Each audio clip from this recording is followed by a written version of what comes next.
नमस्कार दोस्तों, मैं संदीप चौधरी ट्रिपल ई युवा कैंपस से आप सभी लोगों का हमारे YouTube चैनल ट्रिपल ई युवा कैंपस में स्वागत करता हूं।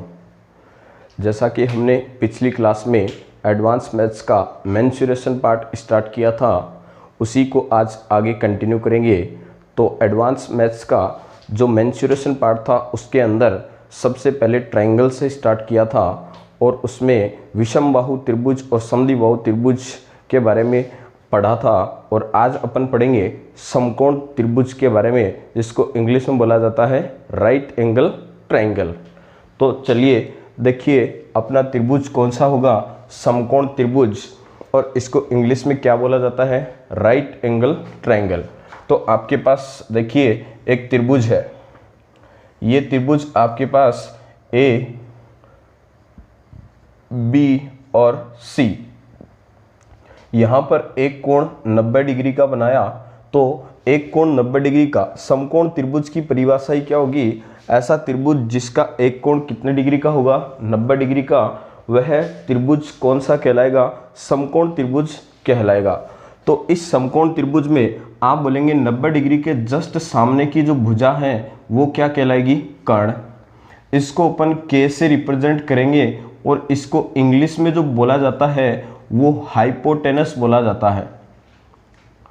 यहां पर देखिए मैंने एक कोण बनाया और इस कोण का नाम दिया थीटा। तो यहां पर देखो थीटा के जस्ट सामने की जो भुजा दिख रही है आपको, ये वाली जो भुजा है इसको आप बोलेंगे लंब, और इस लंब को एल से रिप्रेजेंट करेंगे और इसको इंग्लिश में परपेंडिकुलर कहा जाता है। यहां पर जिस भुजा पर आपने थीटा बनाया है उस भुजा को आप यहां पर क्या बोलेंगे, इस त्रिभुज का आधार, और आधार को ए से रिप्रेजेंट करेंगे। यहां पर इस आधार को इंग्लिश में बोला जाएगा बेस। तो ये एक समकोण त्रिभुज है। इसमें सबसे पहली बात ये ध्यान रखना कि ये जो कर्ण है ये इस समकोण त्रिभुज की सबसे बड़ी भुजा कहलाती है। सबसे बड़ी भुजा कौन सी होती है, समकोण त्रिभुज की। तो आप क्या कह सकते हैं कि समकोण त्रिभुज की सबसे बड़ी भुजा होगी वो कौन सी होगी, कर्ण। यहां पर देखिए इस समकोण त्रिभुज में सबसे पहले अपन इसके क्षेत्रफल की बात करते हैं। क्षेत्रफल को आप इंग्लिश में एरिया कहते हैं। तो क्षेत्रफल का सूत्र क्या होगा, जो आपको याद है पहले से ही, क्या होता है, 1/2 गुणा आधार गुणा ऊंचाई। कोई भी और सूत्र याद रखने की जरूरत नहीं है, जो आपको पहले से ही याद है, 1/2 गुणा आधार गुणा ऊंचाई। जब भी आपको समकोण त्रिभुज बोले तो ये याद रखना कि उसका जो क्षेत्रफल है वो यही सूत्र होगा, इसके अलावा कोई सूत्र याद रखने की जरूरत नहीं है। नेक्स्ट बात करेंगे अपन इसके परिमाप की। जैसा कि मैंने पिछली क्लास में बताया कि परिमाप को आप परिधि भी बोल सकते हैं और परिमिति भी बोल सकते हैं। इसको इंग्लिश में पेरीमीटर बोलते हैं। तो परिधि क्या होती है, त्रिभुज की तीनों भुजाओं का योग। सपोज दैट मैं आप बताओ कि यहाँ पर ये भुजा है, इसका नाम क्या दिया मैंने, एल। इस भुजा का नाम क्या दिया, ए। इस भुजा का क्या नाम दिया, के। तो आप कहेंगे तीनों भुजाओं का योग कर दो, तो लंब प्लस आधार प्लस कर्ण, ये क्या कहलाएगा, इस त्रिभुज का परिमाप। नेक्स्ट बात करें तो अर्ध परिमाप। अर्ध परिमाप को सेमी परिमीटर बोलते हैं। तो इसको मैंने एस से रिप्रेजेंट किया। जैसा मैंने पिछली क्लास में भी आपको बताया कि अर्ध परिमाप को सेमी परिमीटर बोलते हैं। तो इसको किससे रिप्रेजेंट किया जाता है, एस से। तो एस क्या होगा, इस परिमाप का आधा, तो लंब प्लस आधार प्लस कर्ण बटे कितना होगा, 2।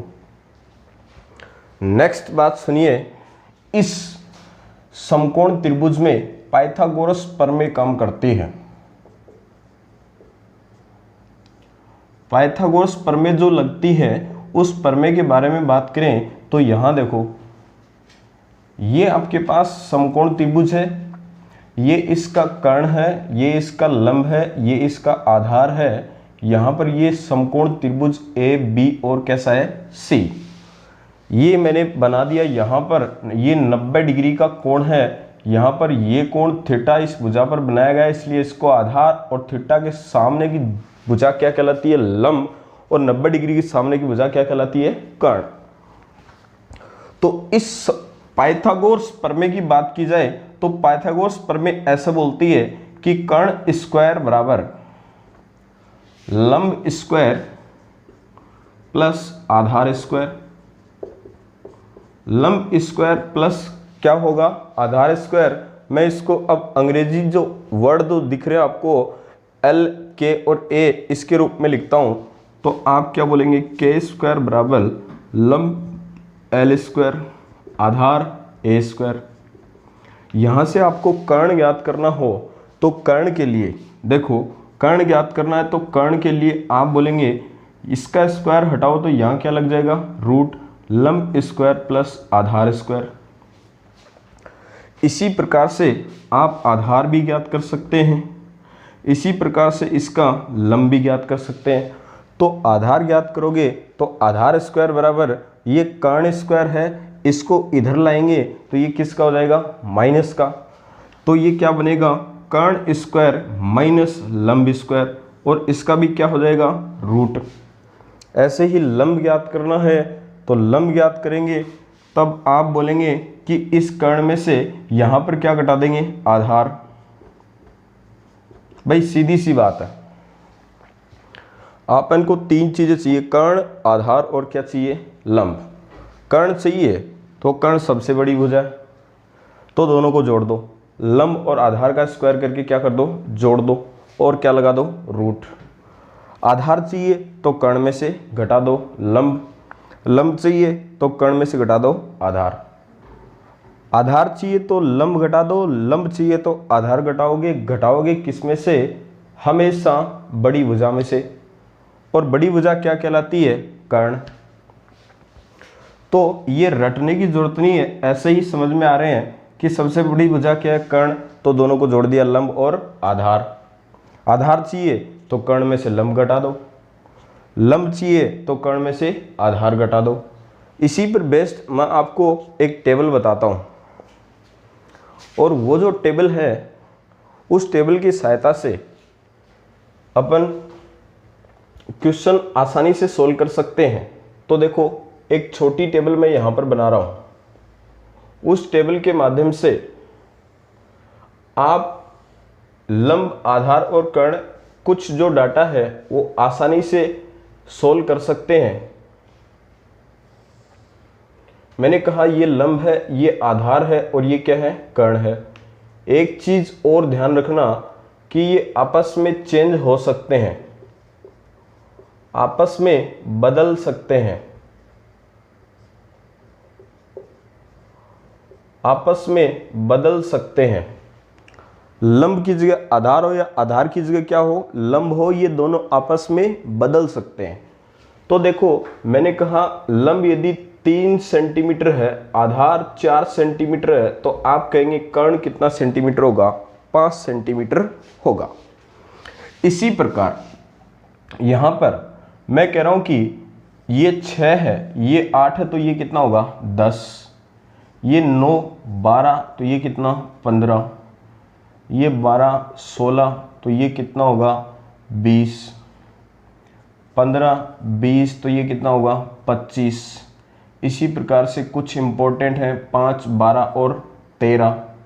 नेक्स्ट आपके पास है 24 7 25, और भी बहुत सारे आंकड़े ऐसे हैं जो आप याद रख सकते हो।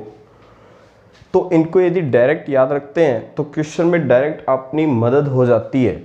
तो देखो यहाँ पर इसको याद क्या करना है, याद ही है ये। तो इस लाइन में देखो 3 और 1 4 और 1 कितना है 5। इसको शॉर्ट में आप इस प्रकार से याद करेंगे 3 और 1 4 और 1 5, मतलब क्या हुआ कि 1 1 का अंतर है, यहाँ पर 2 2 का अंतर है, यहाँ पर 3 3 का अंतर है, यहाँ पर 4 4 का अंतर है, यहाँ पर 5 5 का अंतर है। तो इनमें तो बहुत ही सिंपल है ये तो याद करने के लिए। ये देखो कुछ इंपॉर्टेंट डाटा जो याद रखना आपको 5, 12 और 13, 24, 7, 25। यदि यहाँ पर 24 के साथ आप 10 भी ले लेते हैं, 24 के साथ आप 10 लेते हैं तो कितना होगा फिर 26, 7 लेते हैं तो 25। और भी डाटा है आपके पास, आप कह सकते हो 8, 15 और 17, आप कह सकते हो 9, 40 और 41, आप कह सकते हो 38, 14 और 50। ऐसे बहुत सारे हैं आपके पास में। तो आपके पास यहाँ पर ऐसे बहुत सारे डाटा हैं जिनको आप याद कर सको तो ठीक है, वैसे ये वाले तो कम से कम याद करना ही है, क्योंकि डायरेक्ट एग्जाम में आपकी क्वेश्चन सोल्व करने में मदद करेंगे। आप चाहो तो इसका स्क्रीनशॉट ले सकते हो। उसके बाद नेक्स्ट आगे बढ़ते हैं।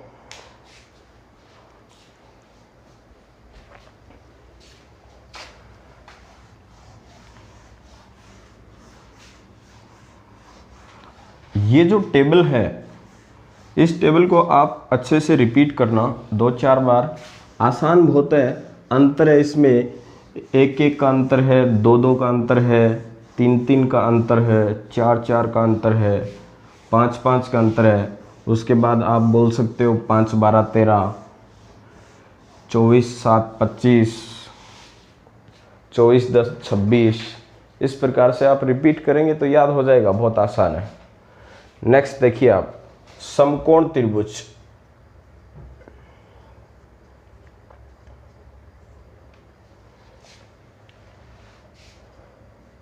में परिवर्त की त्रिज्या,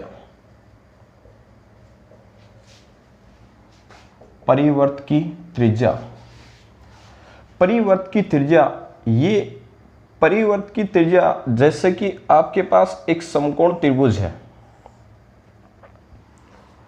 इस समकोण त्रिभुज में आपको परिवर्त की त्रिज्या बनानी है तो इसके बाहर से एक वर्त बनाएंगे।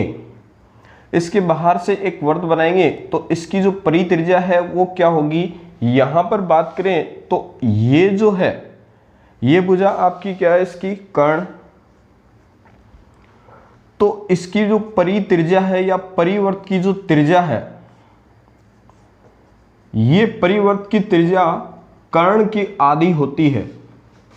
परिवर्त की त्रिज्या कर्ण की क्या होती है, आधी होती है। तो आप इसको शॉर्ट में बोल सकते हैं कर्ण/2 या फिर k/2। बहुत आसान है। इस पर एक एग्जाम्पल आया हुआ है एसएससी के अंदर। एसएससी के अंदर इसमें से एक एग्जाम्पल आया हुआ है, उस एग्जाम्पल की बात करता हूं मैं। यहां पर एक समकोण त्रिभुज में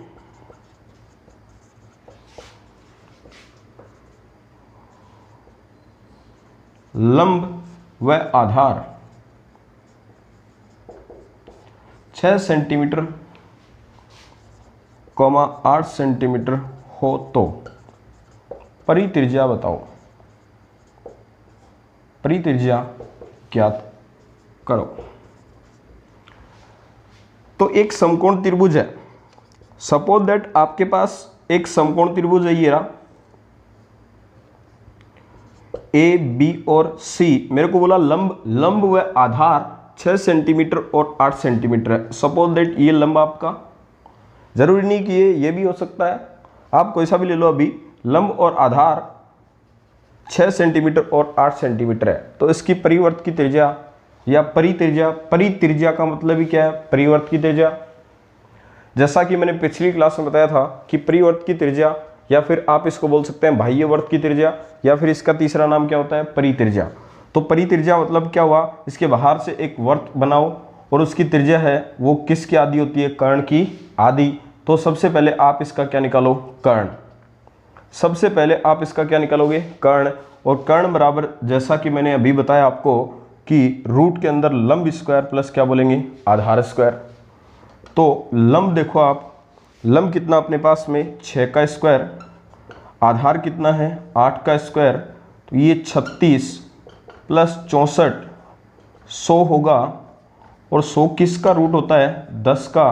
तो आप बोलोगे इसका कर्ण कितना सेंटीमीटर होगा, 10 सेंटीमीटर।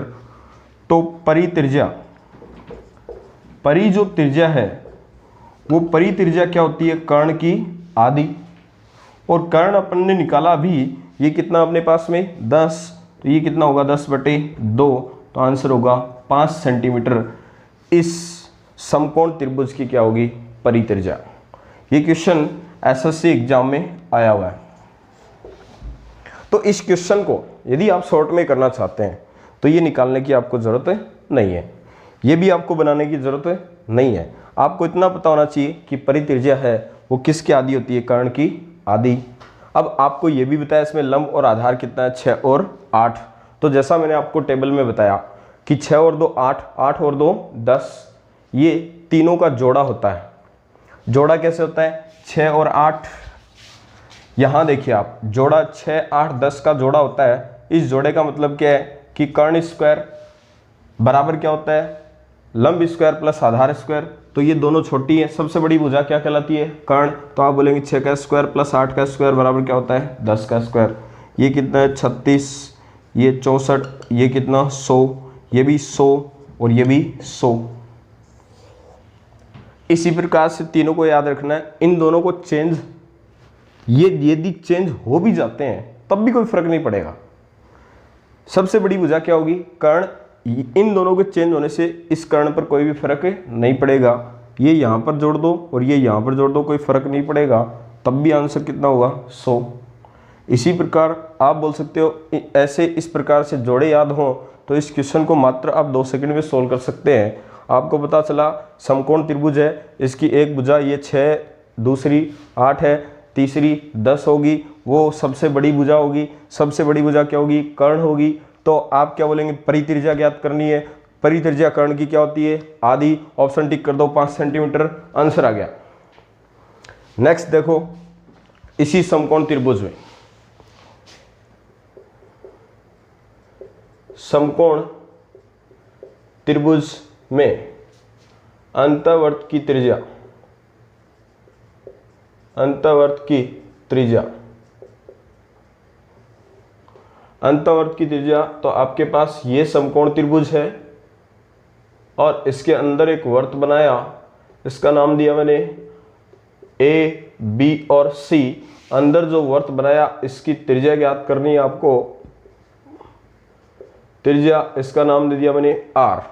तो ये जो त्रिज्या है, इस त्रिज्या को आप क्या बोलेंगे, आंतरिक त्रिज्या या अंतःवर्त की त्रिज्या। आंतरिक या फिर क्या बोलेंगे, अंतःवर्त, अंतःवर्त की त्रिज्या। तो इसके लिए आप क्या बोलेंगे, लंब प्लस आधार माइनस कर्ण बटे 2। ऐसा नहीं करो, मान लो ये आपको याद नहीं है, तो जैसा मैंने आपको विषमबाहु त्रिभुज में बताया कि अंतःवर्त की त्रिज्या क्या होती है, त्रिभुज का क्षेत्रफल बटे उसका अर्ध परिमाप। तो उस प्रकार से भी ये निकालोगे तब भी ऐसा ही मिलेगा आपको। तो आप बोलोगे लंब प्लस आधार माइनस कर्ण बटे क्या होगा 2। ये क्या होगी, इसकी अंतःवर्त की क्या होगी, त्रिज्या। ये है अपना समकोण त्रिभुज। अब बात करते हैं इसके कुछ इंपॉर्टेंट पॉइंट्स की बात करेंगे। आप चाहो तो इसका स्क्रीनशॉट ले सकते हो।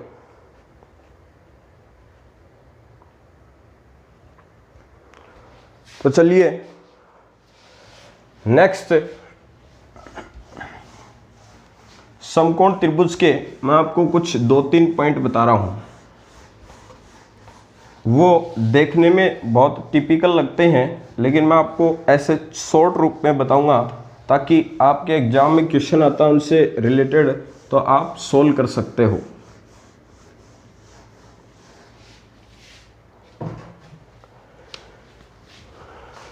यहां पर जैसे कि आपके पास एक समकोण त्रिभुज है, ये ए, बी और सी, ये कोण 90 डिग्री का।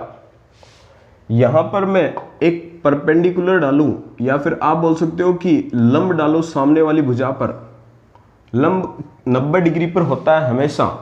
इस पॉइंट को नाम दे दिया मैंने बी और यहां से यहां तक की जो दूरी है इसको नाम दे दिया मैंने एक्स। तो मुझे यहां से यहां तक की यदि दूरी चाहिए तो आप क्या बोल सकते हो कि x बराबर a के सामने की भुजा को नाम दिया स्मॉल a, b के सामने की भुजा को नाम दिया स्मॉल b और c के सामने की भुजा को नाम दिया स्मॉल c। तो आपको ये दूरी चाहिए, यहां से यहां तक की दूरी, इस लंब की लंबाई चाहिए इस परपेंडिकुलर की डिस्टेंस चाहिए तो आप क्या बोलेंगे, x इसका नाम दिया मैंने, तो x बराबर क्या बोलोगे, a गुणा b, क्या बोलोगे, a गुणा b upon c, a into b upon c। यहां पर इस प्रकार से इस समकोण त्रिभुज में इस लंब की आप क्या निकाल सकते हो, दूरी, x बराबर a गुणा b बटे c। इसी प्रकार से आपके पास सपोज दैट एक समकोण त्रिभुज है, ये समकोण त्रिभुज a b और c, मैं कह दूं इसमें सबसे बड़ा आपको एक वर्ग बनाना है, सबसे बड़ा वर्ग, सबसे बड़ा वर्ग स्क्वायर की बात करें तो यहां से यहां तक अपन एक वर्ग बना सकते हैं। मैंने कहा कि इस वर्ग की भुजा x है, इस वर्ग की भुजा क्या है, x है। मैंने कहा a के सामने की भुजा स्मॉल a, b के सामने की भुजा स्मॉल b और c के सामने की भुजा क्या हुई, स्मॉल c। तो यहां पर x चाहिए आपको, तो x बराबर आप बोलेंगे इस वर्ग की भुजा, वर्ग की भुजा, इसका नाम अपने दिया x है, तो x बराबर बोलेंगे, यहां पर आप बोलेंगे आधार गुणा ऊंचाई बटे आधार प्लस ऊंचाई, आधार गुणा ऊंचाई बटे आधार प्लस ऊंचाई। आप बोल सकते हैं आधार गुणा ऊंचाई a गुणा b, आधार प्लस ऊंचाई a plus b, base into height upon base plus height. Next बात करें, ऐसा ही सेम एक छोटा सा पॉइंट आपके पास एक समकोण त्रिभुज है, इसमें आप यहां पर एक अर्धवर्त बनाते हैं, तो इस अर्धवर्त की मान लो अपन को त्रिज्या पूछे, तो ये अर्धवर्त की जो त्रिज्या होगी वो यहां से यहां तक की दूरी, या फिर आप बोल सकते हो यहां से यहां तक की जो दूरी है, इसको नाम दे दिया मैंने r। ये इस अर्धवर्त की क्या है, त्रिज्या। तो अर्धवर्त की त्रिज्या ज्ञात करनी हो आपको, अर्धवर्त की क्या ज्ञात करनी हो, त्रिज्या, तो सेम यही पैटर्न आपका यहां पर यूज हो जाएगा। जैसे आपने बोला त्रिभुज a b और c है, a के सामने की भुजा a, b के सामने की भुजा b और c के सामने की भुजा क्या है, c। तो यही पैटर्न अर्धवर्त की त्रिज्या भी ज्ञात करेंगे, तो इसका नाम क्या दिया मैंने, r।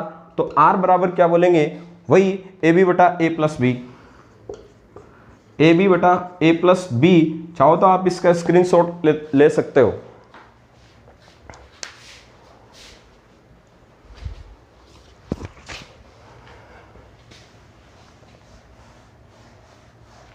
नेक्स्ट, इसी समकोण त्रिभुज का अगला जो पार्ट है वो है अपने पास में समकोण समद्विबाहु त्रिभुज।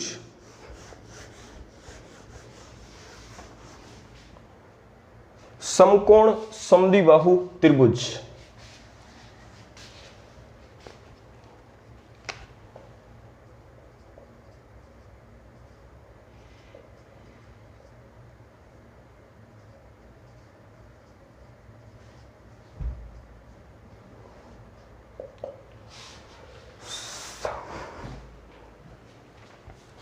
समकोण समद्विबाहु त्रिभुज आपके पास। तो ये जो समकोण समद्विबाहु त्रिभुज है तो समकोणी, इसके आगे क्या लिखा हुआ, समद्विबाहु। समद्विबाहु का मतलब क्या है, ऐसा त्रिभुज जिसकी दो भुजाएं क्या होंगी, समान।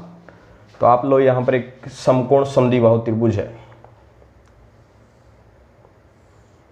ये त्रिभुज ए बी और सी समकोण समद्विबाहु त्रिभुज है। इसका मतलब इसमें दो भुजाएं बराबर होंगी, और वो दो भुजाएं हमेशा यही दोनों बराबर हो सकती हैं, एक तो ये अपनी लंब और एक ये अपना आधार।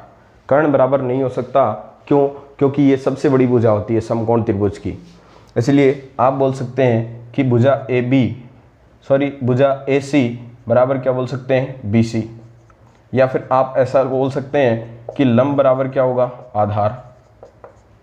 शॉर्ट में बोले तो इसको लंब को L बोला, इसको आधार को A बोला, इसको कर्ण को K बोला, तो लंब बराबर क्या होगा, आधार।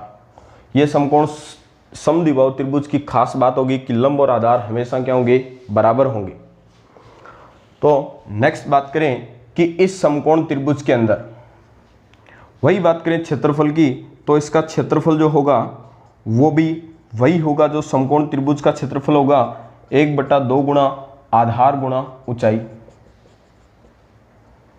सपोज दैट आपके पास ये एक समकोण त्रिभुज है, इसे मैंने कहा लंब और आधार बराबर होंगे, तो मैंने इसका नाम ए दिया, तो इसका नाम भी क्या होगा ए, इसका नाम मैंने अलग से दे दिया बी। तो यहां देखो ये ए है, ये भी ए है, मेरे को इसका क्षेत्रफल चाहिए, तो क्षेत्रफल क्या होगा 1/2 गुणा आधार गुणा ऊंचाई, और आधार और ऊंचाई है वो दोनों क्या है सेम, तो आप इसको क्या बोल सकते हैं 1/2 गुणा ए क्या होगा ए स्क्वायर। तो जो समान भुजा होगी उसका स्क्वायर बटे 2 करते ही क्या आ जाएगा अपने पास, उस समकोण समद्विबाहु त्रिभुज का क्षेत्रफल। बात करें इसके परिमाप की, तो परिमाप भी सेम होगा। यहां पर परिमाप क्या होता है, लंब प्लस आधार प्लस कर्ण, और अर्ध परिमाप क्या होगा इसका आधा, लंब प्लस आधार प्लस कर्ण बटे कितना होगा 2। इस समकोण त्रिभुज में भी, ये भी समकोण त्रिभुज है, लेकिन आगे क्या लिखा हो समद्विबाहु त्रिभुज है, तो वही बात है यहां पर भी, एक तो अपन को परिवर्त की त्रिज्या चाहिए, परिवर्त की त्रिज्या, और दूसरी चाहिए अपन को अंतःवर्त की त्रिज्या, अंतःवर्त की त्रिज्या।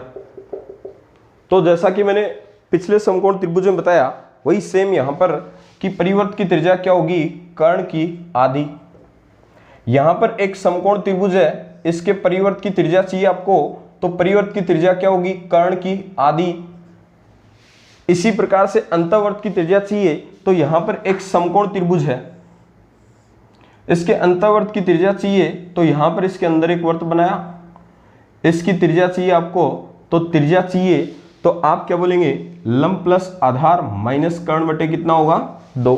सेम वही जो दोनों फॉर्मूले अभी पीछे लिखे अपन ने, वही दोनों सेम इसमें लगेंगे। थोड़ा सा चेंज है, वो क्या है वो सुनिए आप, इसमें भी पाइथागोरस प्रमेय काम करेगी।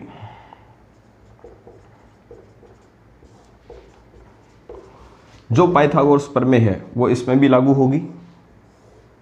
ये एक समकोण त्रिभुज आपके पास ए बी और सी, ये 90 डिग्री का कोण, ये कर्ण है, ये लंब है, और ये क्या है ये अपना लंब मान लो, और ये क्या अपना आधार। समकोण त्रिभुज में पाइथागोरस प्रमेय है वो क्या कहती है, ये कहती है अपने पास में कि कर्ण स्क्वायर बराबर लंब स्क्वायर प्लस क्या होगा आधार स्क्वायर। तो वही सेम के स्क्वायर बराबर क्या होगा एल स्क्वायर प्लस क्या होगा ए स्क्वायर। लेकिन यहां पर एक चीज ध्यान रखना कि ये दोनों हमेशा क्या होंगे समान, क्योंकि ये दोनों भुजाएं क्या होती है बराबर। ये 5 है तो ये भी 5। तो एक छोटा सा एग्जांपल देकर बता रहा हूं आपको।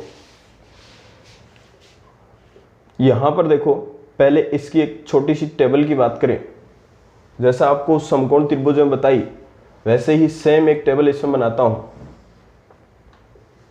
लंब आधार और कर्ण, ये दोनों क्या होते हैं सेम, समान समान होते हैं लंब और आधार हमेशा ही। वो त्रिभुज अपना कौन सा कहलाएगा समकोण समद्विबाहु त्रिभुज। इसमें मान लो कि ये भुजा अपने पास ए है, ये ए है, तो ये कितनी होगी a√2। ये 5 है, ये 5 है, तो ये कितनी होगी 5√2। ये 10 है, ये 10 है, तो ये कितनी होगी 10√2। ये 16 है, ये 16 है, तो ये कितनी होगी 16√2। इस सेम आप देखो ये दोनों 16 ये 16√2। तो जैसा कि क्वेश्चन आया एनटीपीसी में, उस क्वेश्चन की बात करूं तो यहां पर एक छोटा सा क्वेश्चन बता रहा हूं आपको। एक समकोण समद्विबाहु त्रिभुज, एक समकोण समद्विबाहु त्रिभुज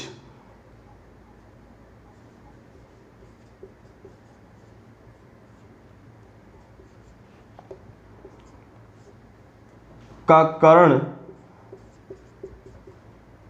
20√2 है, तो क्षेत्रफल ज्ञात कीजिए। एक समकोण समद्विबाहु त्रिभुज का कर्ण 20√2 है तो इसका क्षेत्रफल ज्ञात करना है। तो क्षेत्रफल ज्ञात करेंगे तो आप देखो कि ये समकोण समद्विबाहु त्रिभुज की ये दोनों भुजाएं हमेशा क्या होती है, समान।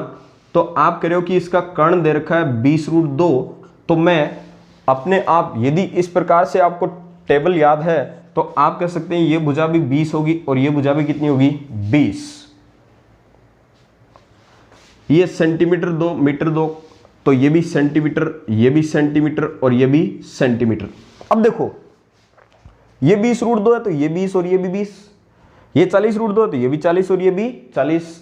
ये 20 कहां से आया, निकाल कर देख लो। यहां पर थोड़ा सा बता देता हूं कि 20 कहां से आया। देखो ये क्या अपना कर्ण, और कर्ण कैसे ज्ञात करते हैं कि कर्ण स्क्वायर बराबर क्या होता है, लंब स्क्वायर प्लस आधार स्क्वायर। और कर्ण बराबर क्या होता है कि रूट के अंदर लंब स्क्वायर प्लस क्या होता है, आधार स्क्वायर।